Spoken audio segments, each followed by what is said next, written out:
número 28.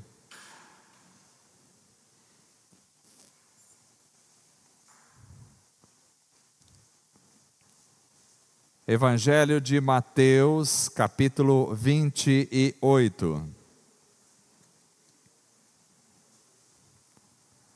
Eu vou ler apenas os dois versos de número 19 e 20. Diz assim a Sagrada Escritura: portanto, ide, fazei discípulos de todas as nações, batizando-os em nome do Pai, do Filho e do Espírito Santo, ensinando-os a guardar todas as coisas que eu vos tenho mandado. E eis que estou convosco todos os dias, até a consumação do mundo. Amém. Graças a Deus. Vamos orar novamente. Eu gostaria de colocar alguns nomes aqui em oração. A Neuza, irmã Neide, vamos orar pela vida dela. Também a família do primo do pastor Marcos, o Carlos. Carlos faleceu, vamos orar pela vida da família, para que haja consolo e conforto aos corações. Está sendo velado lá no Interplan. E vamos orar também pela Vanessa, que é a filha da irmã Cleide. Vamos orar por ela também. E os demais pedidos de oração que os irmãos tiverem, vamos colocar diante do Senhor esta noite. Fecha os teus olhos. Graças te damos, Senhor, por estar aqui esta noite, te louvando, te adorando, te bendizendo, glorificando o teu nome, exaltando o Senhor. Tu és Senhor da nossa vida, Tu és Rei, Redentor. Tu estás aqui, ó Deus, em nosso meio, e nós cremos na Tua palavra, cremos na mensagem do Evangelho, cremos em Cristo Jesus, o nosso Salvador. Cremos que os nossos pecados já foram cravados na cruz do Calvário, que morremos com Cristo e que ressuscitamos com Cristo para a glória de Deus Pai. Nós cremos, Senhor. Senhor, colocamos a vida dessas pessoas que foram mencionadas esta noite. Ó Deus, pedimos a Tua bênção, a Tua misericórdia sobre a vida da Neuza. Estenda as Tuas mãos, Senhor, sobre a vida dela, para que haja, Senhor, uma intervenção do Senhor sobre aquele caso, sobre a saúde dela, ó Pai. Que ela tenha, Senhor, um toque do Espírito Santo, que ela possa ter Cristo como seu único e suficiente Salvador. Pedimos pela família, Senhor, do Carlos, ó Pai, que está enlutada neste momento, passando por essa dificuldade grande, ó Pai, de ter que sepultar alguém da própria família. Estenda as Tuas mãos, ó Pai, para fortalecê-los, para trazer o conforto, o consolo do Senhor. Abençoe também a Vanessa, ó Pai, nessa situação que ela se encontra, ó Pai. Estenda as Tuas mãos para curar, para transformar, para libertar. Lembramos também do Mateus, estende as Tuas mãos sobre ele, para que o Senhor possa alcançá-lo, ó Pai. Ó Deus amado, estenda as Tuas mãos sobre todos os demais pedidos que são feitos aqui esta noite, dos irmãos que estão aqui. Alcança aqueles que estão nos acompanhando pela internet também, ó Pai, que vão nos acompanhar futuramente nesta mensagem, ó Pai. Trabalha em cada coração, te pedimos, Senhor. Te pedimos a Tua bênção, ó Pai, sobre a igreja, a todos que aqui estão, ó Pai, que possam ter, Senhor, o toque do Teu Espírito Santo, a transformação, a mudança do Senhor, a cura do Senhor, a libertação do Senhor.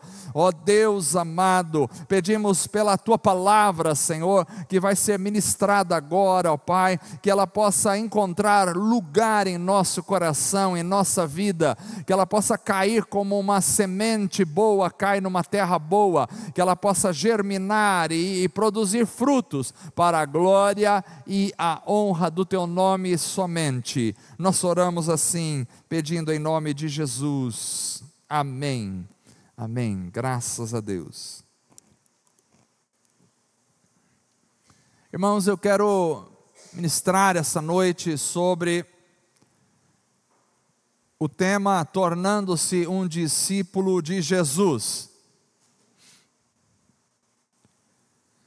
Eu creio que o principal propósito de Deus para conosco é nos tornar discípulos de Cristo. Este é o principal propósito de cada um de nós, nos tornarmos um discípulo do Senhor. Há uma ordem aqui para os apóstolos, para os discípulos de Cristo, em Mateus capítulo 28, conforme lemos, e a ordem é: ide, fazei discípulos de todas as nações. Vejam, Jesus não disse: ide, enchei as igrejas. Jesus não disse: ide, proliferai a placa denominacional de vocês. Jesus disse: ide, fazei discípulos de todas as nações. Então, desde esta época de Mateus, desta época em que Jesus estava conversando com seus discípulos, pouco antes de ser assunto aos céus, discípulos fazem outros discípulos. Esta é a tarefa da igreja, fazer discípulos. Mas preste atenção, quando fazemos discípulos, não fazemos discípulos de nós. Às vezes a gente diz: esse é meu discípulo. Na realidade é uma força de expressão, mas nós temos que fazer discípulos de Cristo. Ele é o Senhor, nós somos apenas meros vasos de barro, e fazemos discípulos dele, do Senhor. Então, ide, fazei discípulos. Agora, seria interessante olharmos para a palavra discípulo. Qual é o significado da palavra discípulo? Vocês sabem que o Novo Testamento foi escrito em grego, na época grego comum, que se falava no Império Romano de forma geral, por causa dos gregos que tinham antecedido os romanos no domínio da história. E no grego a palavra discípulo, matitis, vem do verbo aprender. Então, um discípulo se refere principalmente a um aprendiz de um professor. Discípulo é aquele que está aprendendo. Quando Jesus disse: fazei discípulos, ele diz: fazei pessoas que aprendam, que estejam aprendendo. Ele não disse: fazei membros de igreja, porque alguém pode ser membro de uma igreja, mas não ser discípulo do Senhor. Alguém pode estar todos os domingos sentados num banco e não ser discípulo do Senhor. Discípulo é um aprendiz. A palavra aqui implica um relacionamento de aprendizado, um relacionamento de adesão aos ensinos de um mestre. Isto era bem conhecido no mundo grego-romano, porque haviam os filósofos, Sócrates, Platão, Aristóteles e outros mais, Parmênides e outros, e geralmente eles tinham os seus discípulos, que eram os seus aprendizes. Então, um discípulo era alguém que se ligava a um professor, a um filósofo, a um rabino, para aprender os seus ensinamentos e modo de vida. Esse conceito não era exclusivo do cristianismo, era uma prática comum de várias escolas filosóficas da época. No entanto, no contexto do Novo Testamento, ele vem revolucionando esta ideia de discípulo do mundo grego-romano. porque ser um discípulo de Jesus envolvia, no contexto do Novo Testamento, não apenas um aprendizado intelectual, mas envolvia um modo de vida transformador, que iria refletir os valores e a missão de Cristo. Então, ser um discípulo de Cristo não era simplesmente você obter conhecimento intelectual dos ensinamentos de Cristo, mas era ter uma vida transformada, vida essa que refletiria os valores e a missão de Cristo. Então, o discípulo é alguém que não somente aprende conceitos, mas também é alguém que vive e é transformado a partir do poder do Senhor. Este é um discípulo. Agora, duas coisas precisam ser ditas antes de avançarmos um pouquinho. Precisamos definir, decidir, se somos discípulos do Senhor e fazemos discípulos para o Senhor e não para nós mesmos. Precisamos decidir se queremos realmente ser discípulos do Senhor ou se nos basta ser a multidão. Porque na época de Jesus havia a multidão que seguia Jesus, que estava ali, participava dos milagres, eram curados por Jesus, tocavam em alguma coisa do sobrenatural, mas a multidão continuava a ser a multidão, e talvez a mesma multidão que estava ali e aplaudia Jesus e comia do pão que Jesus multiplicou, talvez essa mesma multidão estava dizendo outrora: crucifica-o, crucifica-o, crucifica-o. Uma coisa é ser multidão, Jesus tinha a multidão que o seguia, outra coisa é ser discípulo. Eu creio que Jesus nos convida não para ser multidão, não para estar apenas onde Jesus está, não para desfrutar de alguma coisa do poder de Jesus, não simplesmente para conhecer os ensinamentos de Jesus. Nós somos chamados não para ser a multidão, nós somos chamados para ser discípulos, para andar com, para aprender de e para ser transformado por. Não é simplesmente aprender, é ser transformado. Às vezes eu fico na igreja e sou apenas a multidão, ouço, aprendo intelectualmente, mas isso não tem um efeito modificador, transformador na minha realidade pessoal. Então, ser um discípulo é ser transformado. Agora, para ser discípulo, eu preciso passar pela porta, a porta. Há uma porta, e há apenas uma porta para sermos discípulos. Há apenas um caminho, eu preciso passar por esta porta. Para ser um discípulo, eu preciso ter um encontro pessoal, real, com o Senhor. Tem gente que quer ser discípulo do Senhor, mas nunca teve uma experiência com Ele. É preciso encontrar-se com o Senhor. É preciso ter um encontro pessoal com Deus. Para ser discípulo, é preciso ter um encontro pessoal com o Senhor Jesus, para então passar pela porta, para começar o processo de se transformar num discípulo. Isso é muito importante. Então, como se dá esse encontro? Eu acho que vamos ficar aqui, neste ponto. Os irmãos lá estão apavorados que eu não coloquei nada disso nos slides. Como se dá esse encontro?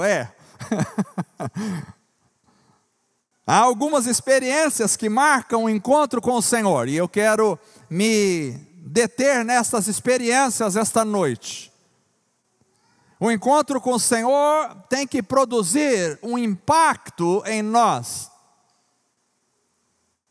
E aqui nós temos o encontro, e eu vou usar o texto de Lucas capítulo 5, verso 1 até o verso 11. É importante ao você vir, sempre trazer a sua Bíblia. Às vezes eles projetam algumas coisas ali, mas eu gosto da velha moda antiga, de nós carregarmos. Eu gosto de ouvir o barulho das Bíblias sendo abertas. Eu gosto de sentir o cheiro do papel, o perfume da Bíblia. Eu sei que nós temos celulares, não sou contra você ter o seu celular e usar a Bíblia no celular. Fique à vontade. O meu gosto particular é pelo papel. Quando eu abro a Bíblia e sinto o cheiro, parece que eu volto 40 anos atrás. Então, Lucas capítulo 5, que é a minha conversão. Lucas capítulo 5, a partir do verso de número 1, eu quero me deter nesse texto para entendermos o que é um encontro com o Senhor. Até o verso 11 diz assim: e aconteceu que, apertando a multidão para ouvir a palavra de Deus, estava ele junto ao lago de Genezaré. E viu estar 2 barcos junto à praia do lago, e os pescadores, havendo descido deles, estavam lavando as redes.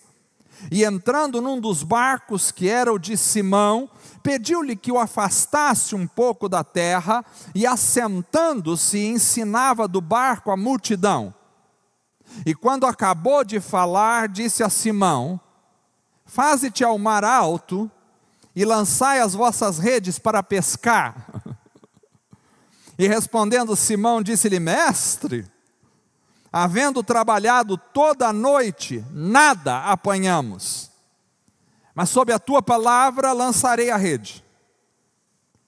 E fazendo assim, colheram uma grande quantidade de peixes, e rompia-se-lhes a rede, e fizeram sinal aos companheiros que estavam no outro barco, para que os fossem ajudar, e foram, e encheram ambos os barcos, de maneira tal, que quase iam a pique. Que pesca maravilhosa, quase iam a pique. Eu fico impressionado que eu vejo os irmãos ir pescar, e quando volta eu já sei, pegou? Deu lá 2 ou 3, quase iam a pique. E vendo isso, Simão Pedro prostrou-se aos pés de Jesus, dizendo: Senhor, ausenta-te de mim, que sou um homem pecador. Pois que o espanto se apoderara dele e de todos os que com ele estavam, por causa da pesca de peixe que haviam feito. E de igual modo também Tiago e João, filhos de Zebedeu, que eram companheiros de Simão. E disse Jesus a Simão: não temas, de agora em diante serás pescador de homens. E levando os barcos para a terra, deixaram tudo e o seguiram. Que maravilha esse texto. O impacto do encontro com o Senhor, o que deve produzir em nós. Aqui nós temos o encontro. Pedro encontrando-se com Jesus. Alguns que se tornariam discípulos, se encontrando com Jesus. E qual foi o impacto deste encontro? Aqui o texto não está aqui por acaso. Não é apenas uma narrativa de um milagre maravilhoso, de abundância de peixes. Não é simplesmente isso. Aqui nós temos algumas chaves para a vida. Porque esse texto me mostra que o impacto do encontro com o Senhor deve nos levar, em primeiro lugar, a perceber a insuficiência e a inutilidade dos esforços do homem. Esse é um primeiro ponto maravilhoso que nós precisamos trazer aqui para a nossa consciência. Quando a gente se encontra realmente com o Senhor, isso tem que nos levar a perceber a nossa insuficiência, a insuficiência do homem e a inutilidade dos seus esforços. E isso está no verso 5, quando Pedro diz: Senhor, trabalhamos a noite toda e nada apanhamos. Vejam, eles eram pescadores profissionais. Eu não sei se temos pescadores profissionais aqui, creio que talvez não, mas eles eram pescadores profissionais, eles viviam da pesca. Temos pescadores aqui que saem para pescar, mas não são pescadores profissionais, não vivem da pesca. Esses homens, eles viviam da pesca, eles conheciam de mar, eles conheciam de barco, eles conheciam de peixes, eles conheciam de anzóis, de isca, de redes, eles conheciam dessas coisas. E vejam bem, profissionais trabalhando a noite inteira, e tem dia que simplesmente o mar não está para peixe.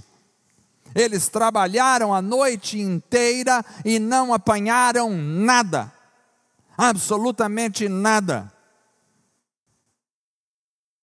Nem um mandi, chorão, nada. Nada, eles não pegaram nada aquela noite. Estavam lavando as redes. Mas agora eles se encontravam com o Senhor, e ao se encontrar com o Senhor, eles tinham que perceber que o ser humano, e por que eles não apanharam nada aquela noite, eu penso que não era por acaso aquilo.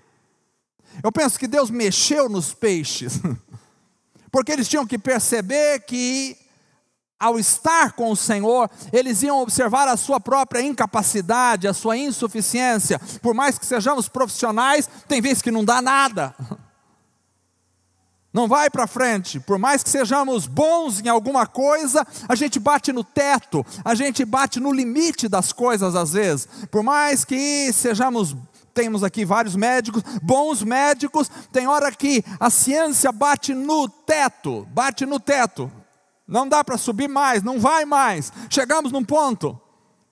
Temos aqui ótimos profissionais, bons professores e etc, vendedores, mas tem hora que a gente percebe que não vai, a nossa capacidade profissional, ela bate no teto, ela não vai, a gente não dá conta de toda a realidade da vida. E é isso que nós precisamos perceber, a insuficiência e a inutilidade do esforço do homem perante o Senhor. Por isso a Bíblia diz que a salvação não vem das obras, porque não há obra que eu e você pudéssemos fazer que nos levaria ao céu, não há obras. Mas por mais que nós vendêssemos tudo o que temos e dessemos aos pobres, por mais que nós dessemos o nosso próprio corpo para ser queimado pelos necessitados, isso não nos garantiria o céu, não abriria as portas, porque continuaríamos pecadores, sem arrependimento e sem transformação. Então o encontro com o Senhor tem que nos levar a compreensão de que os nossos esforços não vão fazer com que a gente progrida nada diante do Senhor. Nós precisamos inteiramente dele. Senhor, não pegamos nada, não temos nada, os samburás estão todos vazios, as caixas térmicas estão vazias, não temos absolutamente nada. E isso é bom, porque quando às vezes a gente precisa chegar nesse ponto. Às vezes Deus deixa que se esgotem os nossos recursos e a gente entre num momento em que a gente fala, agora ou é o Senhor, não tem nada, não dá nada, não sai mais nada daqui. Às vezes Deus deixa que a gente chegue no fundo do poço. Às vezes Deus deixa que a gente pesque a noite inteira sem apanhar nada, para perceber a nossa fragilidade como seres humanos. Enquanto a gente acha que a gente é super intelectual, que a gente é os bons da história, que a gente se garante, que a gente conquista, que a gente vamos fazer alguma coisa para ver, quando chegarmos lá no céu, Deus vai olhar para mim e falar, olha, você foi ótimo, excelente, então você pode entrar no céu. Enquanto eu pensar nisso, estou condenado ao inferno. Mas se eu entender a minha insuficiência diante de Deus, eu já comecei a dar o primeiro passo.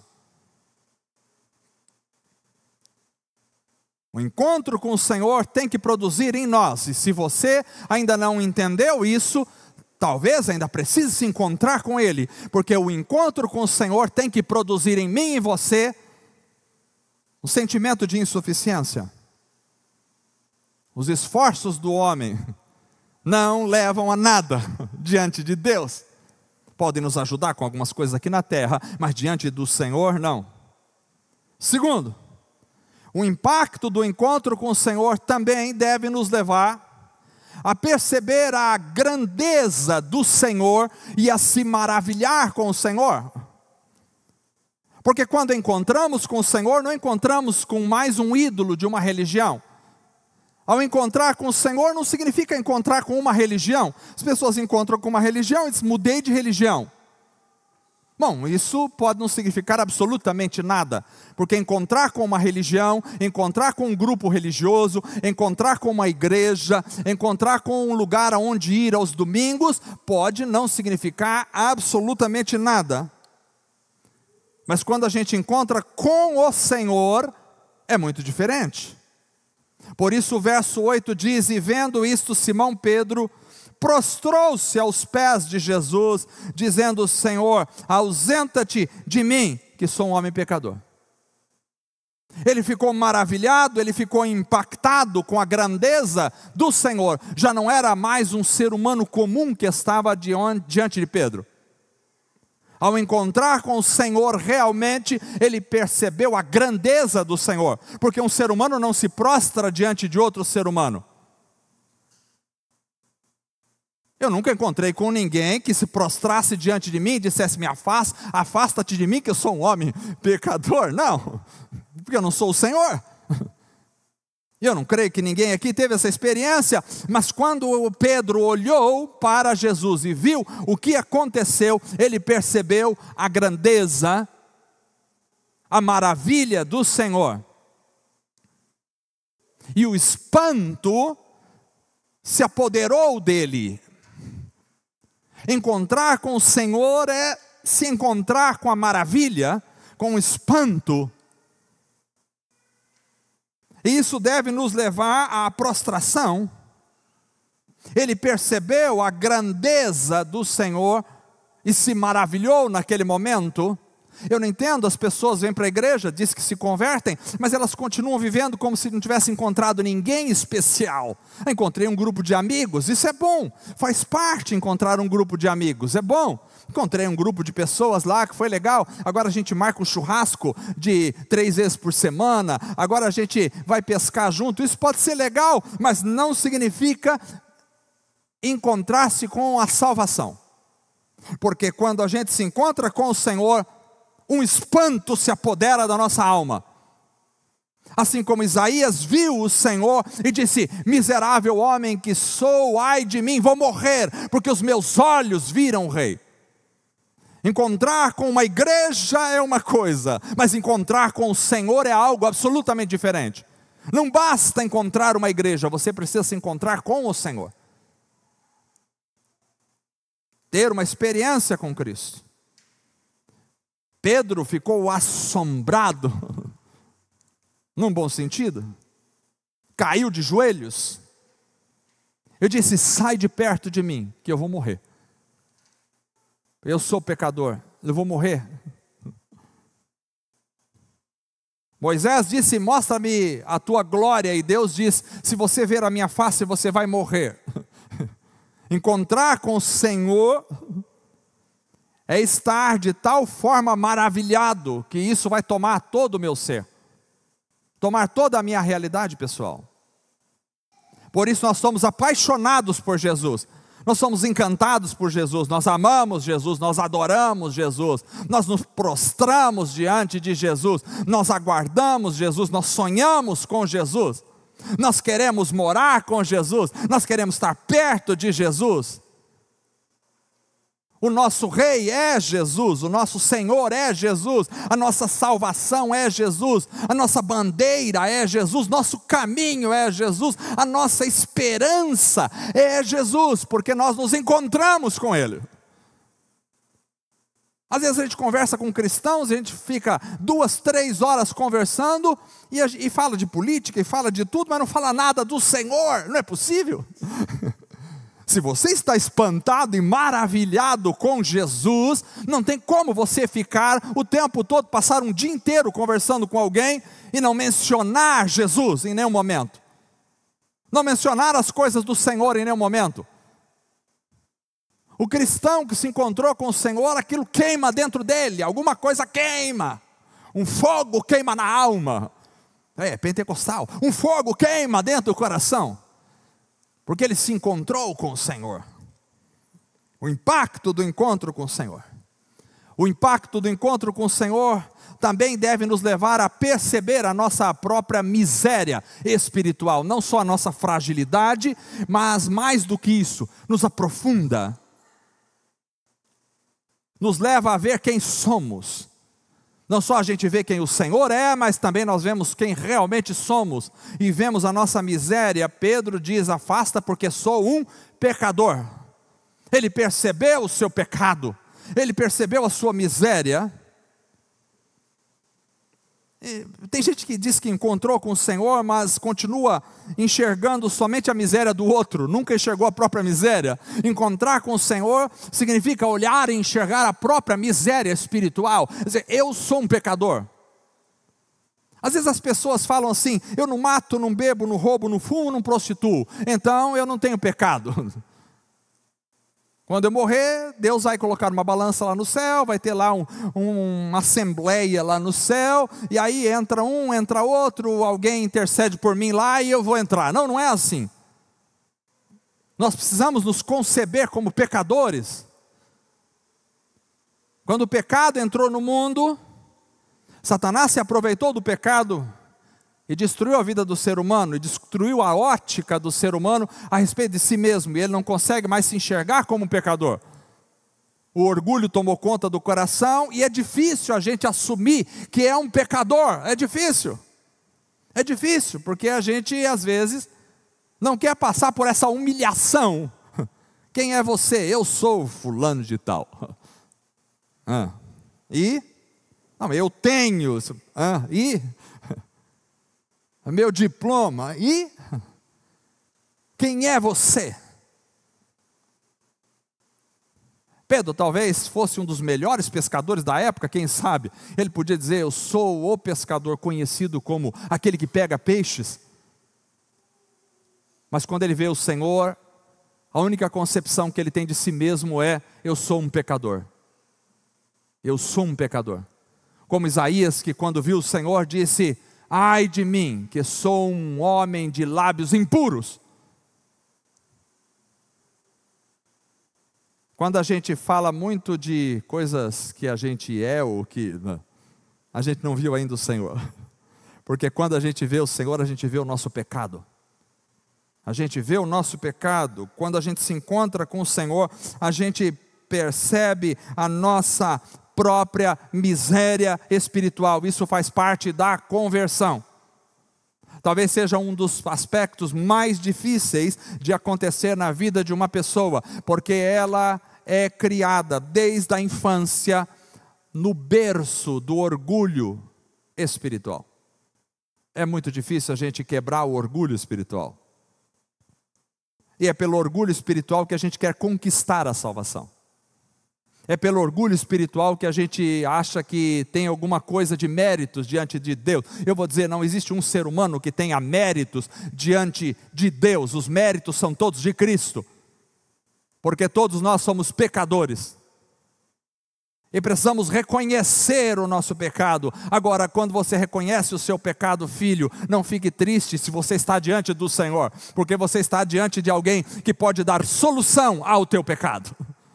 Conhecer o pecado é o primeiro passo, mas conhecer que eu estou em pecado, se eu não estiver diante do Senhor, então pode vir sobre o meu coração um desespero, uma frustração, uma angústia. Por quê? Porque não há solução para mim. Ai de mim, mas se eu estou diante do Senhor, eu entendo que há salvação para mim, há esperança para mim, porque Ele é quem pode dar solução ao pecado.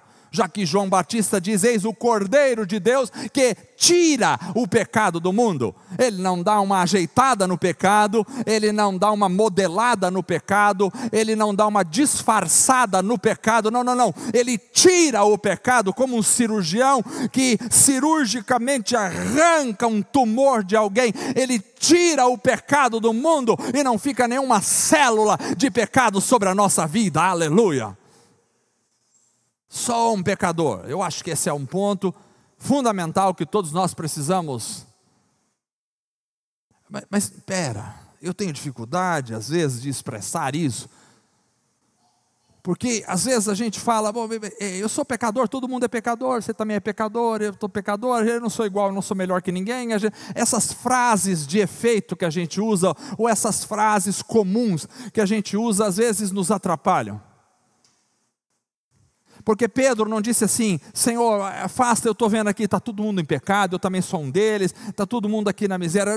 Ele não olhou para os outros naquele momento. O encontro com o Senhor faz de você alguém que tem um olhar para dentro de você mesmo. Não é você estar lá e de repente dizer: Senhor, minha mulher é eu também sou, mas minha mulher é pior, também tem meu filho lá, meu pai, minha mãe. Não, quando você se encontra com o Senhor, tudo demais agora saiu fora da sua visão, do seu campo óptico espiritual. Você olha para você. Ele não disse: afasta, porque aqui tem João, tem Tiago, que são pecadores também igual eu. Não, ele disse: eu sou um pecador. Não basta dizer assim: eu sou também um com todos os outros. Há que olhar para dentro de si mesmo e se ver, e ver a sua miséria espiritual. O encontro com o Senhor produz isso. Mas além disso, o impacto do encontro com o Senhor também deve nos levar a deixar tudo para o seguir. Deixar tudo. Verso 11 diz: deixaram tudo. Não deixaram algumas coisas, não deixaram a maioria das coisas, não deixaram poucas coisas, deixaram tudo. Deixaram tudo e o seguiram. Agora preste atenção, eles estão com barcos abarrotados de peixes. Eles pegaram talvez centenas de peixes naquela pescaria, e eram tantos peixes que iam afundando os barcos deles e dos companheiros. Tinha muito peixe, e talvez o recurso que tinham com aquilo dava para eles comprarem um monte de coisa. É fácil deixar o barco vazio, a rede rasgada, sem peixe nenhum, é fácil. Deixamos tudo o quê? Não tínhamos nada mesmo. Agora eles deixaram os barcos lotados com os outros, foram embora. Deixaram tudo e os seguiram. Como pode ser isso? Como pode ser isso? O impacto com o Senhor tem que ser tamanho na nossa vida, que nada se torna mais importante do que Deus para nós, e nada se torna mais importante do que seguir a Deus para nós, e nada pode competir com o amor, com a admiração, com a alegria, com o gozo de estar com o Senhor. Quando a gente encontra o Senhor definitivamente, a gente quer deixar tudo, absolutamente tudo, para estar com o Senhor. Já nada mais importa a não ser estar com o Senhor. Eu me lembro de uma experiência que eu contei para vocês num dia que estávamos, eu e a Carla, as crianças não tinham ido, e estávamos num retiro na cidade de Campo Mourão. E daquele dia, naquele retiro, a presença do Espírito Santo, como que se descesse como uma cachoeira ali, entre nós. É inexplicável, eu não sei dizer, eu não sei reproduzir aquilo, eu não sei explicar como foi. Simplesmente estávamos ali, cantando, e de repente, até hoje me arrepia lembrar daquele momento. De repente, eu tinha que pregar e eu já nunca tinha me estado numa situação tão difícil em relação à pregação, porque eu já não sabia mais se deveria pregar ou se não deveria, o que deveria falar, porque o Espírito Santo começou a agir em nosso meio. Mas a presença do Senhor era tão maravilhosa naquele espaço, naquele lugar, era tão maravilhosa, parecíamos que conseguíamos apalpar a pessoa de Deus ali entre nós, e a ação do Espírito Santo, agindo de uma forma tão gostosa, tão maravilhosa, que tudo, absolutamente tudo demais perdeu o sentido para nós. Nós estávamos ali e já não queríamos mais voltar para casa, e as crianças já não queríamos mais voltar para casa. Pague um ônibus para elas chegarem até nós, porque daqui nós não queríamos sair mais. Nós saímos dali, eu tinha pelo caminho, ia passar num shopping, que a gente sempre gosta de ir, mas quando passamos no shopping, já não era mais prazeroso estar ali dentro, já não era mais gostoso estar ali dentro, porque o nosso coração tinha ficado lá atrás, a presença de Deus. Quando a presença de Deus te enche, quando a presença de Deus está, quando você encontra Jesus, tudo demais perde o sentido. É por isso que os cristãos primitivos eram jogados na cova dos leões, eram jogados nas arenas para morrer, eram queimados vivos, mas eles nem sequer pensavam em abandonar a presença do Senhor, porque estavam revestidos, eles tinham encontrado a solução para a sua vida, eles tinham encontrado a resposta para a vida, eles tinham encontrado o caminho para a sua vida. Encontrar o Senhor é encontrar o caminho para a vida, é encontrar a resposta para os anseios mais profundos da minha alma. E agora tudo demais perde o sentido. É por isso que homens com barcos abarrotados de milhares de dólares em peixes largam tudo para seguir ao Senhor. Como que pode uma coisa dessa? Mas eles largam tudo. Encontramos o Senhor. Eu quero perguntar para você essa noite: tem alguma coisa impedindo você de seguir ao Senhor? Tem alguma coisa competindo com Jesus no teu coração? Tem alguma coisa que quando não dá certo para você, você pensa em abandonar o Senhor, você fica desanimado, não quer mais orar, não quer mais estar com Cristo, não dá certo isso na minha vida? Tem alguma coisa assim? Tem alguma coisa na tua vida que está dizendo para você: olha, você não é feliz, e você acredita, é verdade, está faltando muita coisa ainda. Quando você encontra Jesus, não está faltando mais nada. Você pode não ter dinheiro no banco, você pode não ter todas as contas pagas, você pode não ter o emprego da sua vida, você pode não ter a esposa da sua vida, os filhos da sua vida, mas se você encontrou Jesus, está tudo certo. Sabe o que, irmãos? Às vezes a gente diz que encontrou o Senhor, mas está faltando tanta coisa ainda na vida. Não, eu estou aqui com os meus projetos de vida, eu preciso ainda me tornar alguém realizado. Ué, como assim? Não, mas eu preciso me realizar meus sonhos. Que sonhos? Se você encontrou o Senhor, você encontrou a realização de todos os sonhos da sua vida. Não há sonho que persista, não há sonho que apareça quando você tem Jesus na sua vida. Nada. É por isso que os dominadores desse século não querem que você encontre Jesus, porque eles sabem que no dia que você encontrar Jesus, acabaram-se os apelos para o seu consumo, para a sua verdadeira felicidade. Acabaram-se esses apelos para você. É por isso que você não casa para ser feliz. Tem gente querendo casar para ser feliz. Filho, não entra nessa não. Não entra nessa não. Ouve a fala dos casados. Não é casando que se fica feliz.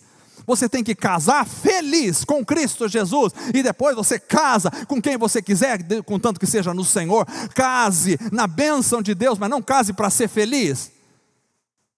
E você, moça, não case com alguém que precisa casar com você para ser feliz. Não case. Não case. Termine o noivado, vai embora. Não case não.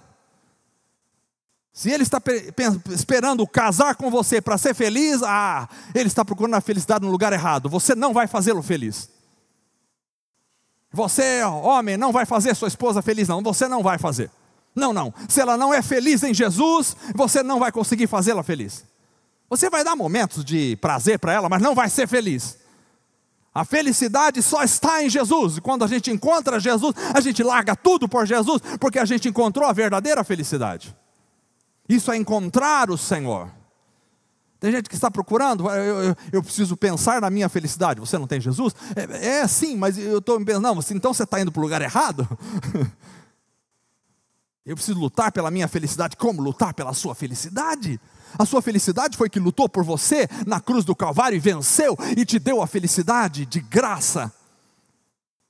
Preste atenção, nós não somos felizes pelas coisas que adquirimos. Nós somos felizes porque fomos adquiridos na cruz do Calvário por Jesus Cristo. Essa é a nossa razão da verdadeira felicidade. É por isso que Paulo, preso naquelas prisões fétidas do Império Romano, poderia dizer: alegrai-vos sempre no Senhor. Outra vez vos digo, alegrai-vos no Senhor. Aleluia. Ele não precisava ser solto para ser feliz. Uma coisa é ser preso hoje, que já é terrível. Outra coisa é ser preso no século I. Imagine as condições. Imagine as comidas que ele tinha que comer. Não havia luz elétrica. Imagine os frios que passavam dentro daquelas cadeias gélidas, úmidas. Os porões mais terríveis da história. Mas aquele homem ali, Paulo e Silas, com as costas todas dilaceradas, pelos chicotes cortados, o sangue jorrando, e eles à meia-noite cantando e louvando ao Senhor. Por quê? Porque encontraram a felicidade. Quando a gente encontra Jesus, simplesmente a gente deixa tudo para seguir ao Senhor, porque a gente ama mais o Senhor do que tudo. Amar o Senhor mais do que tudo, esse é o resultado do impacto que a presença do Senhor traz sobre a nossa vida. O amor ao Senhor cresce e toma todo o nosso ser. Por isso, Lucas 14, 26, Jesus disse: se alguém vem a mim e ama a seu pai, a sua mãe, a sua mulher, seus filhos, seus irmãos, suas irmãs, até a própria vida, mais do que a mim, não pode ser meu discípulo. Porque um discípulo é aquele que se encontrou verdadeiramente com o Senhor. E esse amor tomou ele. Veja que ele fala o ciclo mais íntimo da pessoa. Quem a gente mais ama, falando em questões de terra, de século, nós amamos mais pai, mãe, mulher e filhos, e a nós mesmos. E ele pega nesse ponto, ele diz: se você amar mais o seu pai, a sua mãe, sua mulher, seus filhos, e até a você mesmo, mais do que a mim, não é meu discípulo. Porque ser discípulo é estar encharcado do amor pelo Senhor. Quando você encontra o Senhor, você encontrou o seu tudo. Tem gente que faz declarações e mais declarações na internet de amor. Tudo bem, está bonito assim, mas e é o Senhor? O Senhor, Ele já sabe. Será? Será que aquele amor está dentro da minha alma? Porque quando o amor está transbordando aqui, não tem como deixar de dizer: eu te amo, meu Senhor. Quantas vezes você disse: eu te amo, Senhor, no dia de hoje? E no sábado e domingo? E na semana passada, quantas vezes você disse: te amo, Jesus? Eu te amo, meu Senhor. Ah, eu te amo. Quantas vezes você disse isso ao Senhor? Acho bom revermos as realidades mais profundas do nosso ser, que se a gente ama não tem como. Eu amo meus filhos, não tenho como deixar de falar para eles toda hora: filho, te amo, minha esposa, te amo, porque a gente ama, está aqui, está brotando da alma. Se ama o Senhor, tem que fluir daqui. Não é algo automático que você vai falar assim porque tem que falar, não é algo como um jargão, não é algo obrigatório, é algo espontâneo, que sai da alma.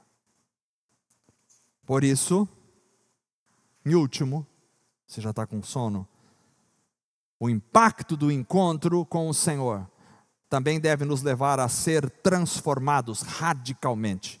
Essa é a grande diferença do discípulo, dos filósofos da época, para os discípulos de Jesus.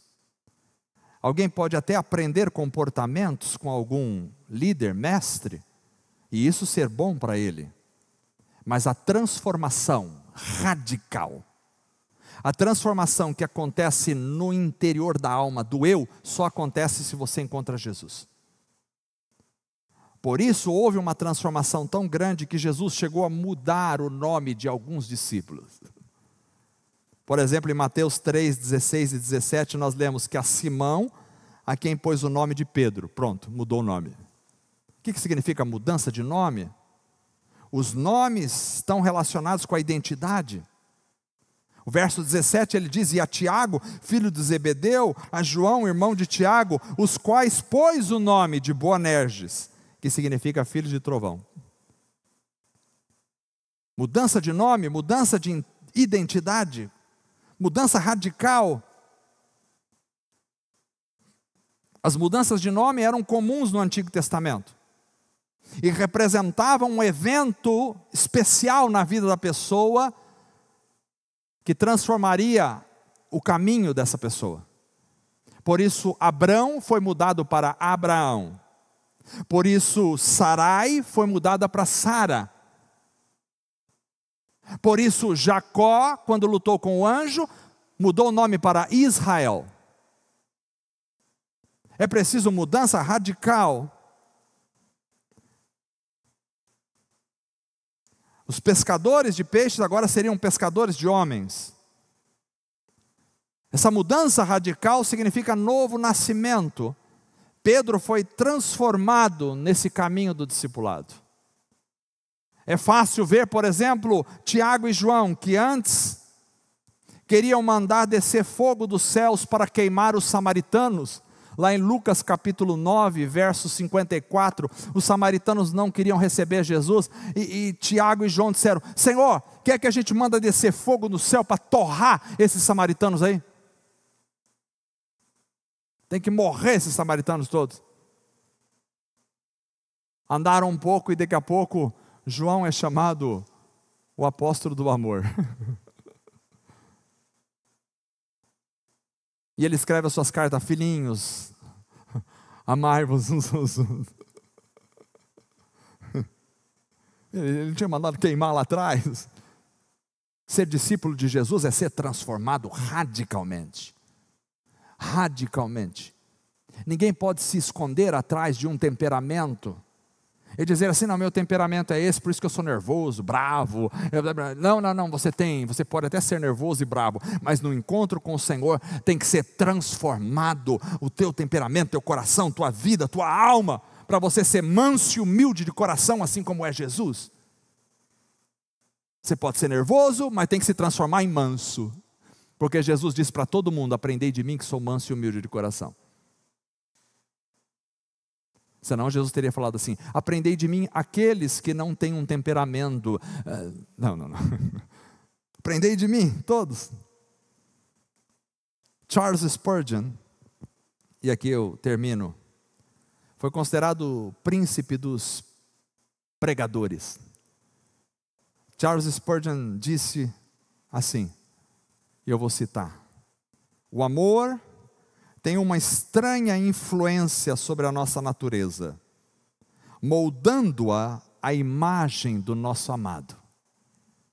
Um verdadeiro discípulo é como a argila na roda e seu mestre o molda à sua imagem.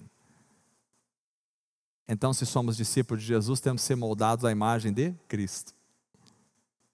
Podemos estar mal conscientes disso, ele diz, mas estamos com certeza sendo conformados à semelhança daqueles cuja influência nos submetemos. Portanto, seja quem for o seu mestre, diz Charles Spurgeon, querido amigo, você está se transformando em sua imagem, na imagem do seu mestre. Se você escolher ser guiado pelo adorador do prazer, se tornará cada vez mais frívolo. Se admirar o escravo da avareza, se tornará avarento. Se sentir a influência do devoto do vício, você se viciará. O que ele está dizendo? Está dizendo que eu me torno na imagem daquilo que eu admiro, adoro e busco. Isso transforma a minha vida. Naquela imagem.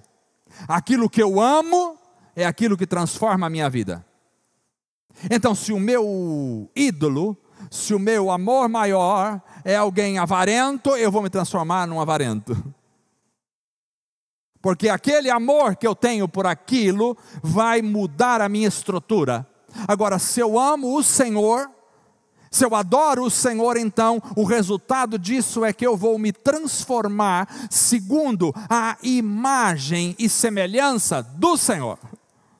Por isso Paulo chegou a dizer, sede meus imitadores, porque eu sou de Cristo. Então, aquilo que eu amo é aquilo que me transforma. E eu sou transformado exatamente na imagem daquilo que eu amo, daquilo que eu admiro. Por isso, cuidado com aquilo que você ama ou admira. Nem todo amor é bom.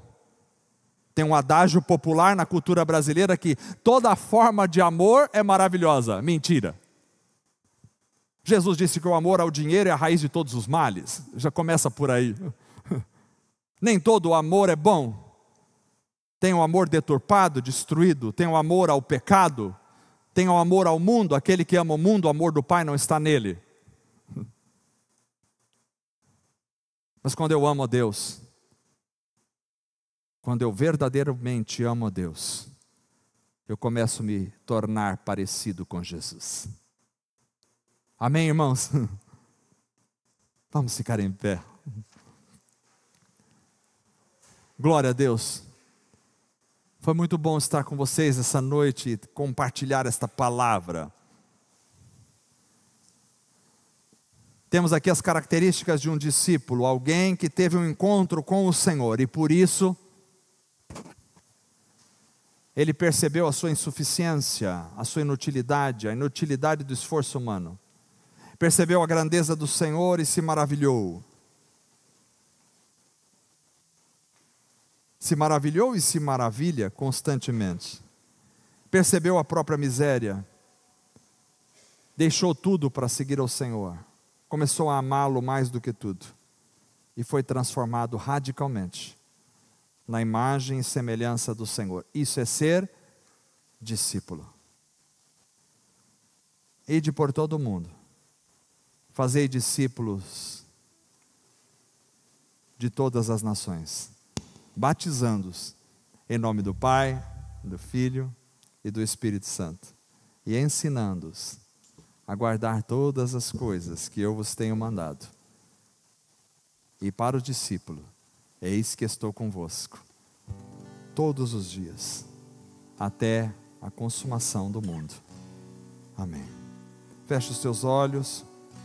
Se você percebeu que alguma coisa falta ainda em sua vida, se você percebeu que você não tem todo esse amor pelo Senhor, se você percebeu que você ainda não conseguiu deixar tudo, tem coisas que você não deixou ainda, você, Deus, eu queria deixar tudo, eu deixo 99%, mas tem 1% que não vai, eu não consigo deixar os meus egoísmos, meus vícios, eu não consigo deixar o meu amor às coisas do mundo, eu não consigo deixar a minha infidelidade, eu não consigo deixar o meu pecado, eu não consigo deixar a minha transgressão, eu não consigo deixar, Senhor, as palavras torpes da minha boca.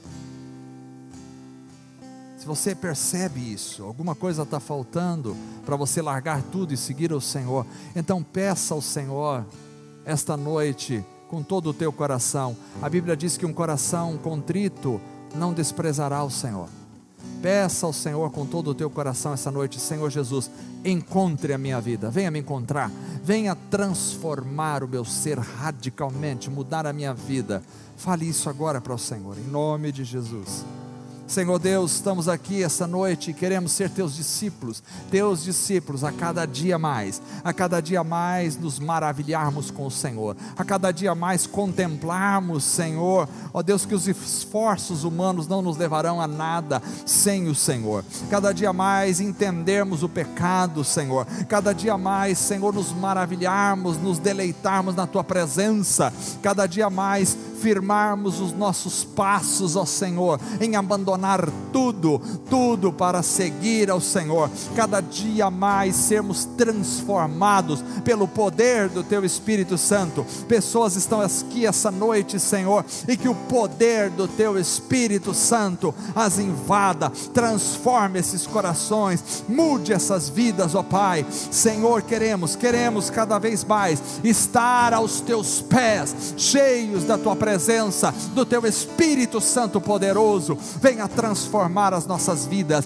Encontre Jesus a cada coração, eu te peço esta noite, cada um possa ter um encontro real, verdadeiro com o Senhor, assim como o Senhor encontrou Pedro, Tiago, João, assim como o Senhor transformou a vida daqueles homens, mudou suas identidades, mudou seus nomes, mudou suas vidas, mudou suas histórias. Muda a nossa história, Senhor, muda a história de cada pessoa que me escuta esta noite, para a glória do Senhor, e que haja verdadeiro discípulo em nossa vida, e que haja muitos discípulos aqui nesta congregação, e que haja muitos discípulos, ó Deus, aos quais nós podemos fazer para o Senhor. Faz-nos, Senhor, teus discípulos, e faz de nós discipuladores para a glória do Senhor, em nome de Jesus, amém, aleluia. Você é um discípulo do Senhor, amém?